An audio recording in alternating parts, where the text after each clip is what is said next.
Today, we're going to talk about some messaging strategies that you can deploy very quickly today that's going to actually boost the returns on everything that you're trying to accomplish.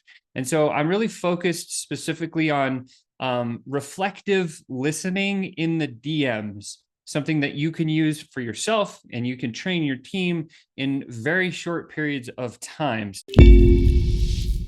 Today, we're going to talk about, like I mentioned, reflective listening secrets. This is week 4 of 4 on our managing clients series. Next week, because this was kind of half week of April, first week of May. Next week, we'll be starting our May series, which I'm really excited about for you as well. So May is going to bring some other things, but this is going to wrap up kind of personal touch points series that we've been doing for the last 4 weeks.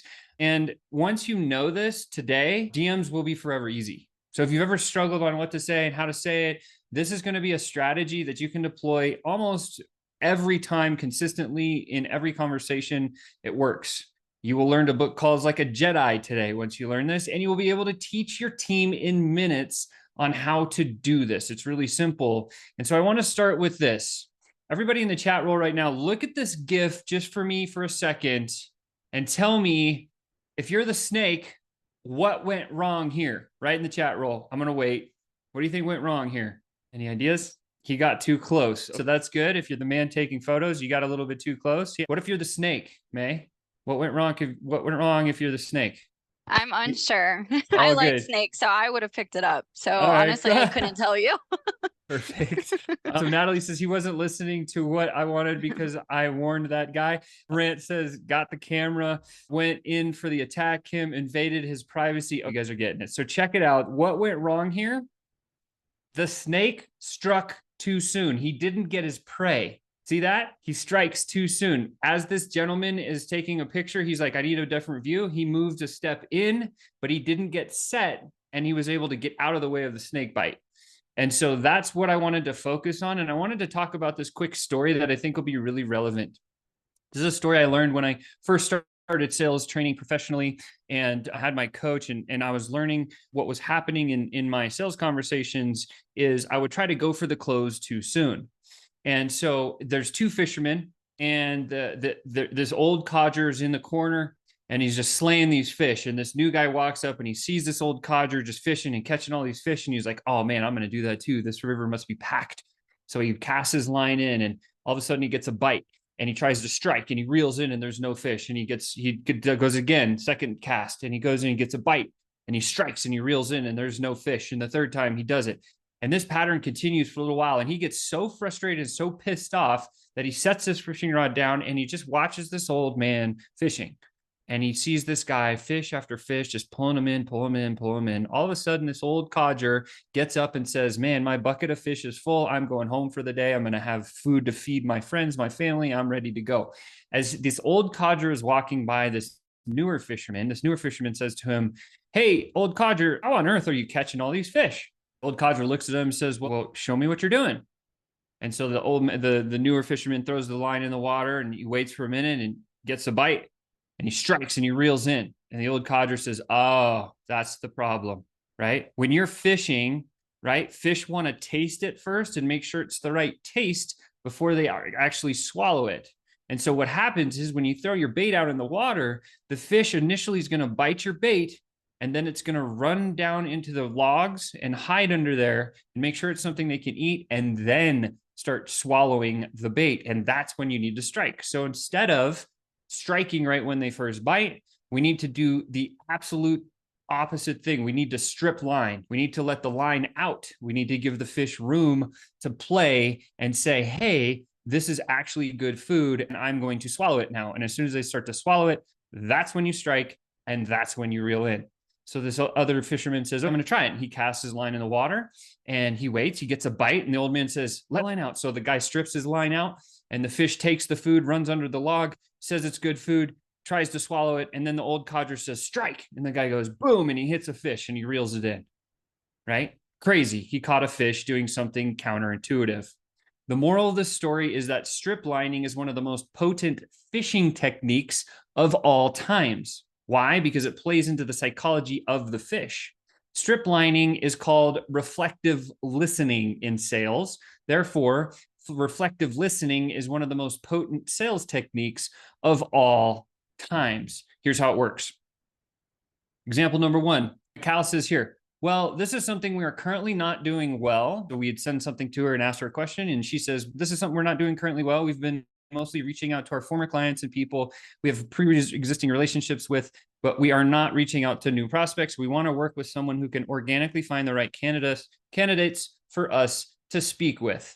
Now, most people would be like that snake, and they would see a message like this and they would strike. Oh, I can help you with that. Very salesy. Hey, let's jump on a call. I can solve that for you. Very salesy. Or you get the point. What we want to do as sales professionals is we want to strip line. We want to reflectively listen here, and we want to go back and strip line. So here's what the reflective listening message should be that doesn't sound salesy. Chris says, interesting. I didn't see that one coming, right? Most counterintuitive thing that anyone could say, even though we're asking Mikal about this, Chris says, interesting. I didn't even see that one coming. You shocked me. This is totally random. From your social appearance, it doesn't even look like you struggle with that. Compliment, backhanded. Now they're like, whoa, that's crazy. I guess I have a great appearance, and they feel good about themselves. What have you tried to do to fix this? Have you already tried working with other people? We're not trying to solve the problem in the first times the prospect mentions this. Instead, we're pushing back, we're stripping line, we're reflectively listening, and then we're responding in that pattern. And here's what happens. She comes back and says, we're very new as a company, still in our first 8 months of being in business. We weren't really needing new leads at first, but now we definitely are. We haven't used any services, but I have started to meet with people and companies that can help. What did we just find out in that first message? We know so much more about Mikal now. She's new. She's churned through her warm market. She's ready to start exploring new options. We know her awareness level of where she's at. So if you remember the sequence we did or the series we did on Gene Schwartz's 5 levels of awareness, she's at the beginning aware. She has a problem, right? She knows there's probably solutions out there. So she'd be problem solution aware. And then from here, we can dive in and use all of the leads and the systems that we talked about to continue the conversation. And this is how it works, right? And then from here, Chris says something like this. Sounds like the timing is perfect. She's already been trying new things. It makes sense for you to evaluate what we've built. We're not pushing anything. We're just saying, hey, you need to come evaluate this. Our tech is transforming the way people DM for business. Let's get you booked on call with my team so you can check it out. No obligation. Let me know when you book. Link. And guess what happened? The call got booked. And then we closed the deal. All because Chris was not jumping down the throat like that snake, right? That snake tried to strike too soon. And if you're in the DMs and you're trying to strike too soon, you're going to be appearing as that salesy, pushy person. So what we need to do is focus on reflective listening and stripping line a little bit, giving the prospect space to tell us their story a little bit more so that they can say, here's the thing, and then here's the reason, and here's what I've tried. And you say, oh, and this positions you more as a consultant instead of a sales pro, and it will never feel salesy, and you'll get the deal done. Example 2, Damien says this. How many clients you got? Well, 2 at this time, trying to get 3 more by the end of this month. Cool. Now, we could, as a normal person, jump in and say, I can help you get 3 more clients. That is a very salesy thing to say. And if we don't want that to happen, then we need to use reflective listening and strip lining. Great challenge. Just agree to them. 3 more seems awesome, right? Do you have a stacked pipeline to find your next 3, or how are you finding them? Not trying to sell or close or tell him a solution, rather just giving him space to explore his story. And then he comes back and he says the next thing, we end up booking, call, and closing and deal with him. Example 3, right? We invited this person to the group and they said, nah, not really into it. But then our message was, instead of closing the file because they didn't jump in our group, we said, no pressure on the group. They can be overwhelming, right? We just said, we'll skip over the group, but let's connect a bit more in chat. I'm inspired. You're a motivational speaker. That takes courage. How do you find the right events to speak at? And they say, well, that's one of the things I struggle with. I have a particular niche. Most people would say, oh, I can help you do that. You need to get on a call with me and we'll close the deal and I'll show you how to book a bunch of stages. Very salesy, not going to work very often. But if you reflectively listen and strip line, that seems a little surprising because I assume speakers like you would be in demand for your niche. We just automatically assume what they say their problem is not a problem. That's how we do it. What have you tried to do to book stages in the past? And then they go down and they say all this other stuff, and then we move forward to book a call. So after seeing a couple of examples, you guys should have some ideas of doing that. We can dive in a little bit more, but the secret, don't strike too soon. Wait for that photographer to take his initial step, his next step, get set, and almost hit that play button before he strikes. Give him the room to get ready so he can't get out of the way. So if you are the snake, you can sink your fangs right into him. Hopefully that makes sense. And now you're saying, well, Sean, now what? I get it. I understand it. I dare you, I challenge you to test this strategy today. You could test it with your spouse, your loved one, your son, your daughter, your cousin, your aunt, your uncle, a prospect, a current client. Next time they come to you and they say, I have this problem, instead of trying to answer or dive into solution and be salesy, say, I didn't think you would have that problem at all.